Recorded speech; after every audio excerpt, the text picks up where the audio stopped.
hukumnya kotoran kucing atau air kencing kucing, air kencing kucing dan pipis kucing dan kotorannya? Karena ada sementara yang menyebutkan itu hukumnya suci. Baik, kami sampaikan, saya belum menemukan siapa yang menyebutkan itu suci. Karena hadis-hadis yang menyebutkan tentang kucing tidak menyebutkan kotorannya yang suci, bukan pipisnya, tapi air liurnya. Ya, hadisnya benar yang disebutkan, tapi cara memahami hadisnya keliru. Apa sebabnya? Dua hal. Pertama, hadisnya tidak dibaca dengan ilmu hadisnya. Dalam ilmu hadis ketika akan membaca hadis, selain melihat bahasa hadis, juga melihat asbabul wurudnya, sebab kenapa hadis itu muncul.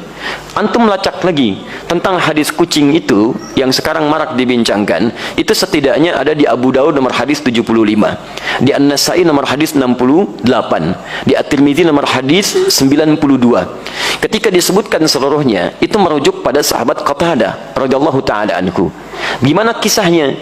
Kisahnya ketika beliau berkunjung ke rumah anaknya, kemudian akan berwudu, menantunya melihat akan berwudu, air yang digunakan dijilat oleh kucing sebelumnya. Begitu dijilat, tetap air wudu itu digunakan oleh beliau. Menantunya bengong. Kata beliau, kenapa engkau bengong seperti itu? Maka dijelaskan oleh beliau, keluarlah kalimat itu, innaha laysat binajasin wa hiya minat tawafina alaikum. Saya pernah mendengar Rasulullah SAW pernah bersabda, ya, air liur kucing itu tidak najis. Yang disebut air liurnya, bukan kotorannya.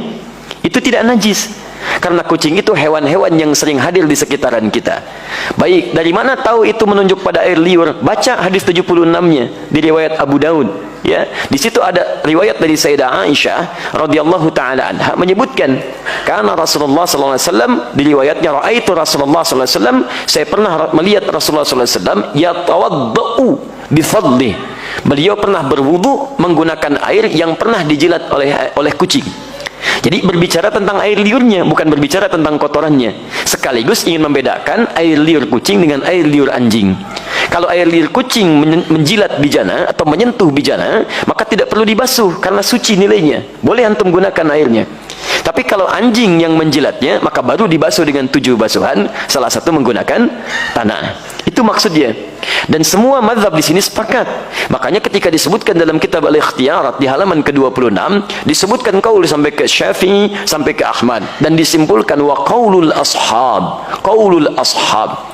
Dan pendapat para sahabat terkait dengan masalah ini, maksudnya para sahabat mazhab dari Asy-Syafi'i, dari Ahmad, mereka menyimpulkan, lihat kalimatnya, wa qaulul ashabi. Dan kesimpulan dari pendapat sahabat-sahabat mazhab menyimpulkan, al-hurratu wa ma dunaha minal khilqati tahirun. Air liur kucing itu, ini pembahasan tentang air liur. Makanya tafsirannya disebutkan su'rul hurrah. Air liur kucing itu, atau hewan yang lebih kecil daripadanya, ketika menjilat apapun maka dinilai suci. Kapan tiba-tiba muncul keterangan jadi, maaf, air pipis kucing? Nah, itu kitab pernah disalin lagi teman-teman sekalian, tapi salinannya tidak melihat kepada manuskrip, ada pecahan-pecahan. Ketika disalin itulah muncul versi kitab, berubah dari kata qaul jadi baul, baulul hurrah. Asalnya qaulul ashab fil hurrati, qaulul ashabnya hilang jadi baulul hurrah. Baul itu artinya air pipis. Maka berubah terjemahan, air pipisnya kucing itu suci. Dari sini bencana mulai muncul. Nah, di teman-teman sekalian, itu asalnya bersumber dari kitab yang dibaca salah salin dan tidak merujuk kepada manuskripnya. Dan nggak apa-apa, kan namanya manusia. Manusia itu kan bukan malaikat. Kalau malaikat itu tidak kenal salah, lawannya setan. Setan tidak kenal benar. Malaikat disebutkan 88 kali di Quran, setan 88 kali di Quran. Ya, saya bukan malaikat. Jadi kalau saya salah wajar, artinya saya manusia. Antum bukan setan. Ya, jadi kalau antum maaf ya ada pernah berbuat salah, wajar, karena setan tidak pernah kenal benar. Di teman-teman sekalian, kalau ada orang berbuat khilaf, oh jangan diungkap khilafnya, cukup kemudian kita koreksi